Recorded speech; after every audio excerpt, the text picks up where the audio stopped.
Hi everyone, Stepan here. In today's video I'm going to continue the series on the King's Indian defense with the 4 pawns attack. And so far we've only been looking at sound variations for white, variations in which white goes for a better position, a solid position, not risking too much, and the 4 pawns attack is the opposite of that, and is the only variation in the King's Indian where white from the start of the game just goes all in, neglecting his development, neglecting his, well, bad strategy behind the move f4, and wants to create an initiative and start putting pressure on the black position right away. The position occurs after d4, knight f6, c4, g6, knight c3, bishop g7, the King's Indian defense.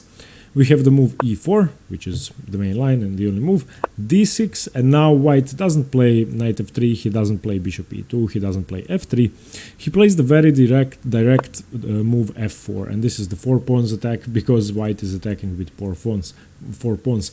And the implications of this move are vast and versatile, simply because there are so many options white could choose from in advancing his pawns. Oh, it's obvious that white can try and play f5, he can try and play e5, d5 or c5, and black has to be very careful not to get cramped, not to get his position destroyed very early on. On the other hand, the pawn advance with f4 leaves a lot of weaknesses in the position.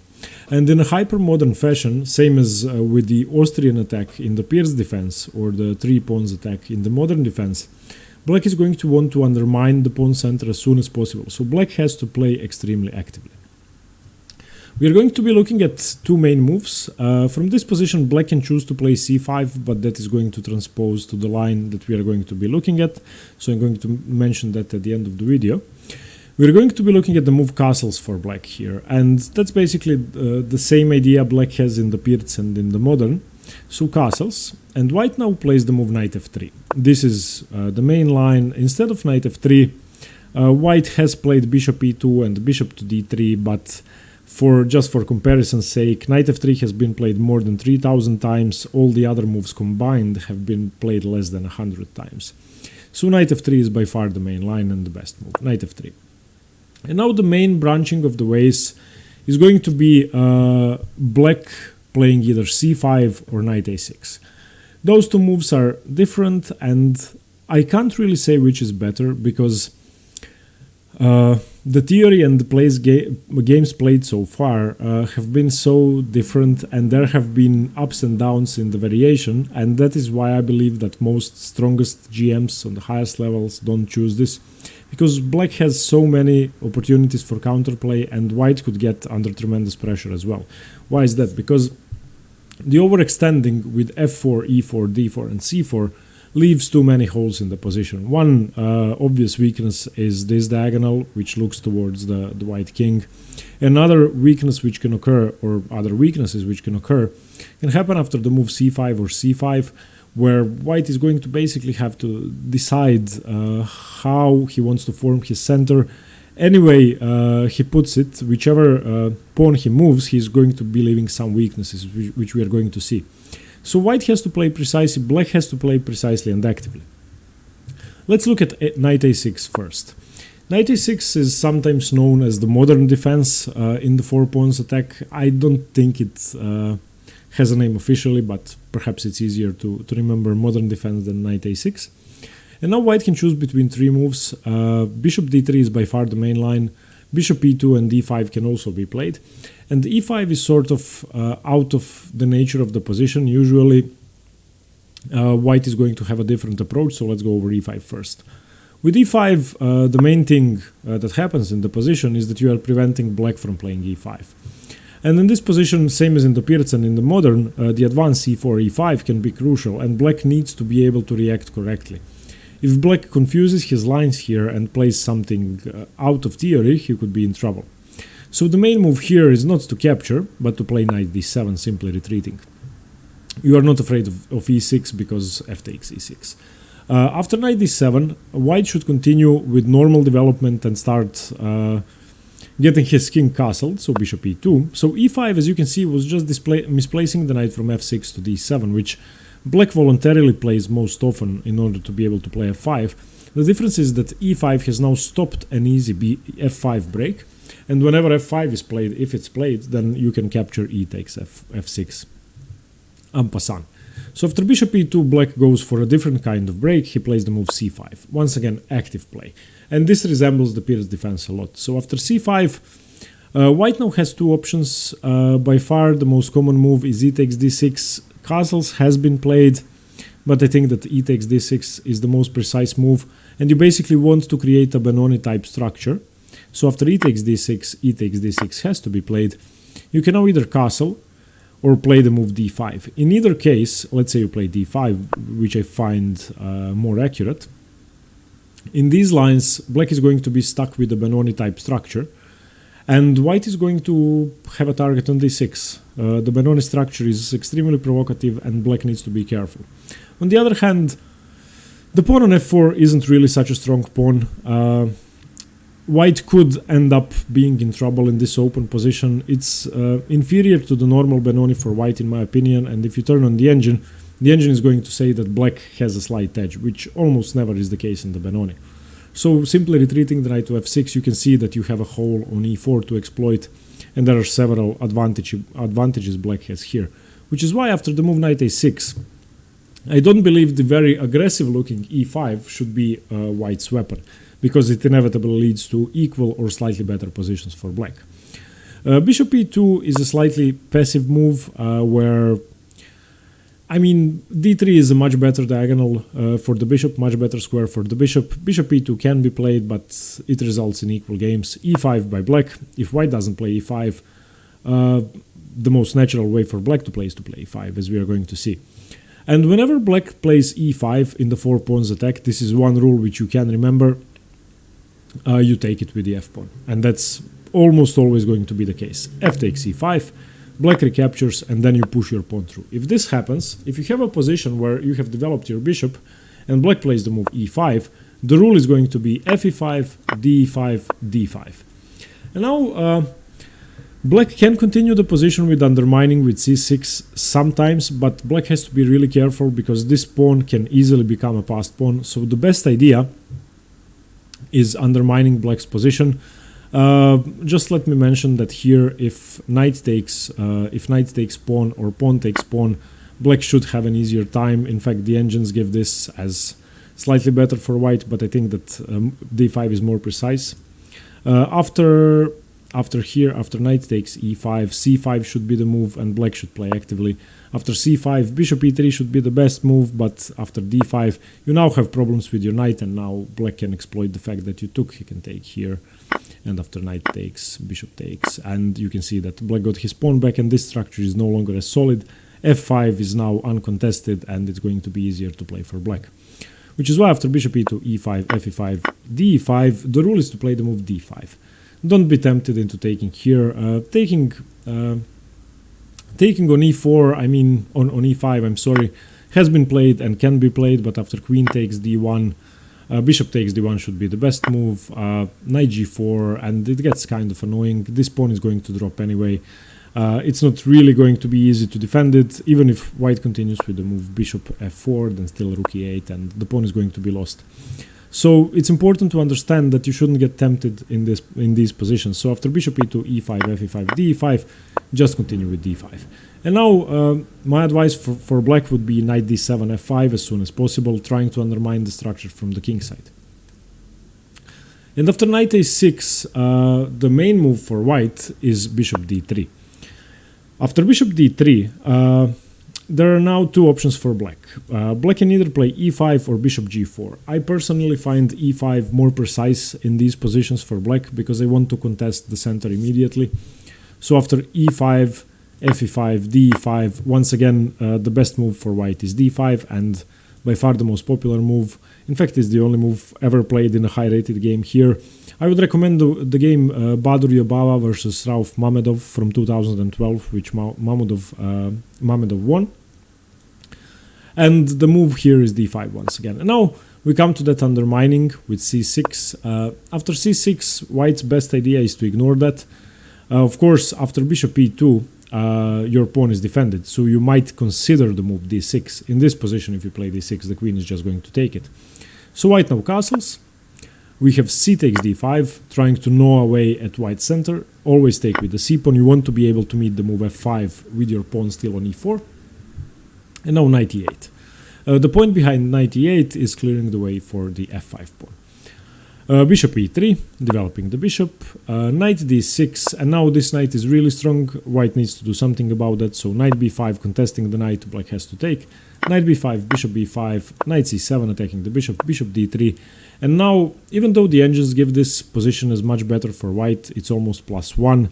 I think that black has realistic chances here. The light square bishop particularly is not a good piece, so even if you don't decide to play the move f5, you might have a playable game. The main move here is knight e8 and knight d2 for white. And as white, you should just remember that if black plays the move f5, that's the only thing you should be worried about. Let's say after bishop d3, if f5 is played immediately, I think the best move should be just to take. Yeah, in this case there's problems with d6, but usually, I'm not sure about this position. If takes, white should still have an advantage. Yeah, white has more than a +1 advantage. It just took the engine some time to see it. But I think f5 should be one of the most active moves. And generally, when your opponent plays f5, here you will want to take it. In this particular position, there are some tricks with d6. But remember that usually white should take on f5 and black should recapture with the g-pawn. So after knight a6, the three moves available, bishop d3, bishop e2 and e5, should all be okay for white. I would recommend the move bishop d3 because it leads to advantageous positions for white. So once again, e5 has to be played, fe5, d5, d5, and black's most active way is c6, castles, cd5, cd5, knight e8, bishop e3, knight d6. White should remember this trade with knight b5. And after knight b5, bishop b5, knight c7, bishop d3. The correct way for black to play might be to go for f5. Another idea is to reroute the second knight to d6 to blockade the passed pawn. As you know, passed pawns, as Nimzovich said, should be kept under lock and key and treated as criminals. And the best piece to blockade a pawn with is a knight.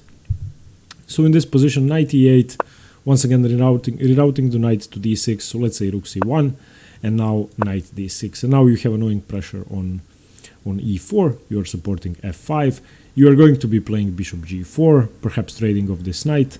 And yeah, I think it's better for white, but not that hard for black to play. This pawn isn't going anywhere anytime soon, especially if this trade happens, it might actually become a liability. So after f4, the 4 pawns attack, and castles, knight f3, we just looked at the move knight a6, which is a sideline. The main move is c5, and before I get to that, I want to show you the transposition I mentioned at the beginning of the video. So after f4, if black doesn't castle immediately, his other move is c5, and that just transposes to the line that we are going to see. d5 by white, castles now, and now knight f3, e6, bishop e2, ed5, cd5. And you are going to see that we are going to have this exact position. This is the main line of the 4 pawns attack. It's, I'm sorry, also known as the normal attack, which isn't really an imaginative name, but I just call this the main line of the 4 pawns attack. So, okay, we are looking at the move c5, and this is now the main line. I'm sorry. After c5, there are several moves that are going to be played in every game, and that's what we just saw in the other line. d5. White can take on c5, but I don't really like these variations. d5 is much more active because you want to play the move e5. And now black needs to play energetically. This is now the critical position in which if black doesn't know what he's doing, he could be in trouble very fast. And the main move here for black is e6. After e6, white continues with the move bishop e2, developing before continuing any other active play. Of course, e5 doesn't work because fe5, and now this is a clear passed pawn with a weakness on c5. So e takes d5, and now c takes d5. White always recaptures towards the center with the c pawn. And the most important thing about recapturing with the c pawn is that you want to play the move e5. And very often e5 is going to be the decisive break in the position. And now we come to a crossroads. We come to the biggest branching of the position, and this is basically where the theory starts in c5, and this is what you are going to get in most of the games. This is probably the position that's going to be on the board if you play the 4 pawns attack, and the player who plays the King's Indian has any clue about the position. In this position, black has 3 moves. One of them is bishop g4. This is considered to be the main line, but rook e8, which is the second move, is also known as main line in some books. One thing that is certain, that a sideline with b5 is not considered to be the main line. So we can conclude that there are 2 main moves, bishop g4 and rook e8, and that b5 is an aggressive sideline. So we want to look at b5 first. b5 on the first glance is a pawn sacrifice. Secondly, if white doesn't do something about that, the move b4 seems very annoying, and it seems that if you know about queenside pawn majorities, if you don't, you can watch the video on that. It's the middle game series. It's in the middle game series. But if white doesn't do something about this, after the move a5 and b4, black is going to have a clear 3-2 pawn majority on the queenside, which can be very influential in an endgame. On the other hand, if white does something, he could be in trouble. The main move here is e5 for white. So you are fighting fire with fire and basically returning the aggression to black, because b5 is the most aggressive move. If you choose to play the move bishop b5, then black is better. Bishop b5 simply doesn't work because of knight takes e4. And now you traded your central e4 pawn for the flank b5 pawn, which was actually a provocation, and black is now clearly better. If you take the knight, of course, it's not a piece sacrifice, then queen check, and once you play king f2, which is the best move, queen takes bishop, and you can see that white is kind of in trouble, and that black should be fine. In this position, I'm just wondering, about this move. And I guess there has to be something wrong with that. I'm looking at the b2 pawn, but it doesn't seem to be dropping for now. Yeah, okay, but black still has an advantage, and it's probably hard to play because the white king is on f2 and the pawns are overextended and there's really no safety for the king. The bishop is coming to b7 and it could be very dangerous. Okay, so that's for taking on b5, and I don't think that should be played. After b5, well, there might be something to it, but the engine says it's better for black. I don't really trust in positions where your king is on f2, so I wouldn't be brave enough to play this. But once again, bishop takes b5, knight takes e4, knight takes e4, queen a5 check, king f2, queen takes b5, and now knight takes d6.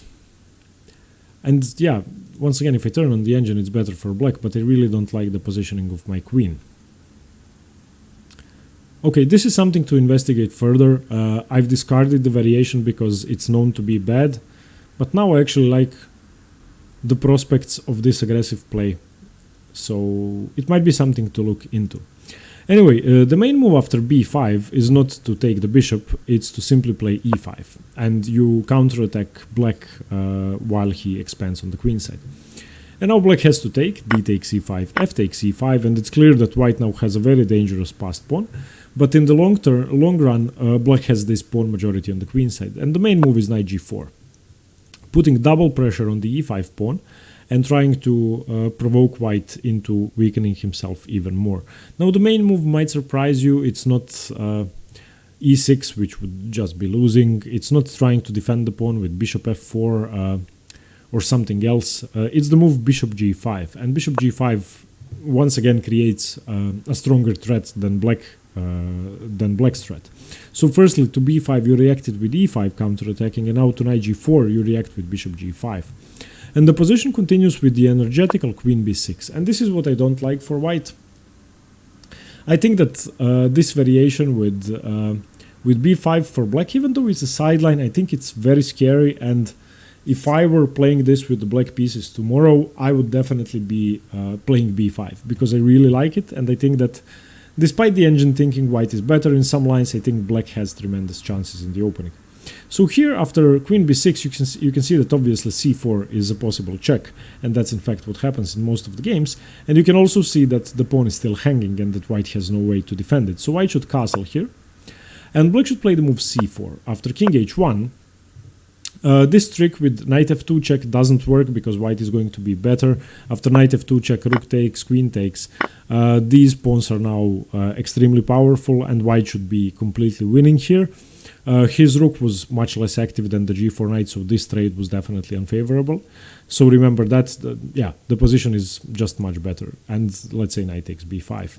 So remember not to get tempted into positions like this. So after the move c4, king h1, black shouldn't continue with knight f2. But still, black's position is very active after the move knight d7. And after knight d7, I think that black stands fine. I actually think that black's position is okay after, let's say, knight c5 as a possibility, let's say, undermining white structure some more. These two pawns are very dangerous, but remember that you can win the exchange at your own leisure, and that this position with the king on h1 and all of these holes created by moving the pawns is actually very unfavorable. Black can also think of just grabbing the pawn, which might be inferior, but that's also an idea. So worst case scenario for black, you can be a pawn up, and that's why I think b5 is a very dangerous line. So after c takes d5, b5 is definitely a move to consider. If you don't like tactical positions, then definitely not for you, but if you like sharp play, then this should be your favorite move. Now let's look at rook e8. Rook e8 is, as I already said, by some considered to be the main move. Rook e8 doesn't really prevent e5, as we are going to see, and even though black is trying to prevent it with the move rook e8, it's still a possibility, so white should play e5. And in these positions in the mainline 4 pawns attack, e5 should be what white desires to play until he manages to play it. And once again, after e5, black reacts with d takes e5, white plays f takes e5, and black plays knight g4, and we have a similar position. And once again, white continues with bishop g5, once again black plays the move queen b6, and once again white castles. Here you can once again go for c4 and king h1, and trying to provoke the black king into a weaker square. You can even win the exchange, but the main move and what is considered to be the most precise move is simply grabbing the pawn. So now knight takes e5. After knight takes e5, knight takes e5 by white, bishop takes e5, and bishop c4, black stands better, and I really don't see compensation for white. And this position is now 5 pawns for white, 6 pawns for black.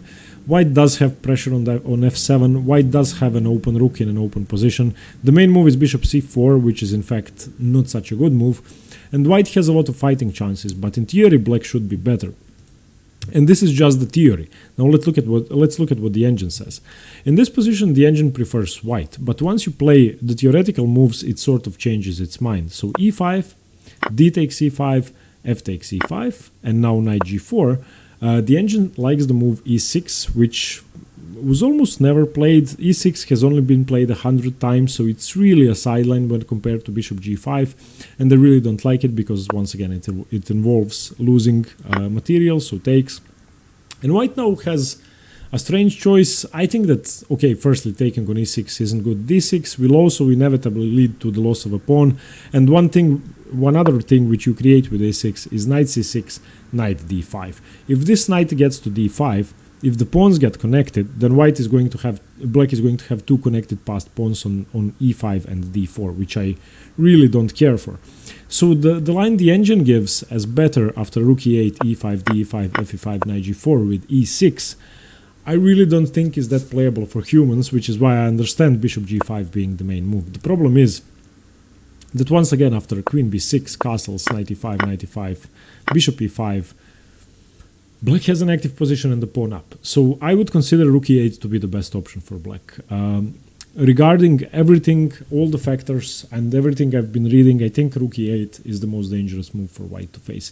If white doesn't continue with e5, then, I mean, you're not playing an active position. Why play the 4 pawns attack? And the main move, most often played move after c takes d5, is the move bishop g4. After bishop g4, it's clear that it's not going to be as easy to play the move e5 if white doesn't do it immediately. In fact, here, castles is the main move. e5 has only been played 43 times. After e5, d takes e5, you can play f takes e5, and now after the knight gets to d7, black has basically provoked white into playing the move e6, and after e6, you can either take on f3, you can take on e6. I think that bishop takes f3 is more precise. If you interpose, I guess white can interpose pawn takes f7 check, and then rook takes f7. Yeah, I think that this position should be just better for black. It seems safer for black. It seems that black's king is in far less danger, and everything seems to be open around the white king. Let's just engine check that. So after knight f to d7, e6, and now bishop takes f3 was correct. And now why not e takes f7? Why is this so losing? Okay, bishop takes. I guess there has to be some tactical thing. Okay, yeah, either queen h4 or bishop d5 stopping the white king from castling. So you can see that you can get in trouble really quickly. And I mean, e5 is the natural move here, but after bishop g4 you need to be careful, because it's not going to be that easy to justify your extending if your king is unsafe. So after cd5, bishop g4, white should simply continue with castling, and then at some point try to play for e5 if possible. In this position, black continues with the move knight b to d7, and now it's really not easy to play e5, as we can see. So white plays h3, and after h3, bishop takes f3, bishop takes f3, you now no longer have the f3 knight which supports e5, so now we get a slightly more favorable position for black in that regard. Rook e8, putting pressure on e4, g4, and now we get to the psycho variation of the 4 pawns attack, and this is probably my favorite for white, but once again, if after cd5 black chooses to play rook e8 or b5, this is not going to be possible, which is why I think bishop g4 shouldn't be played by black.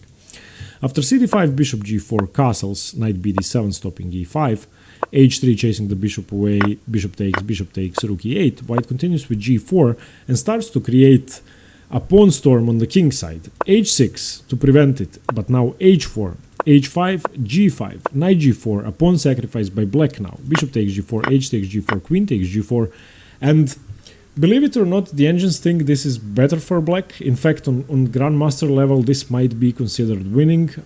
You can see that it's almost -1.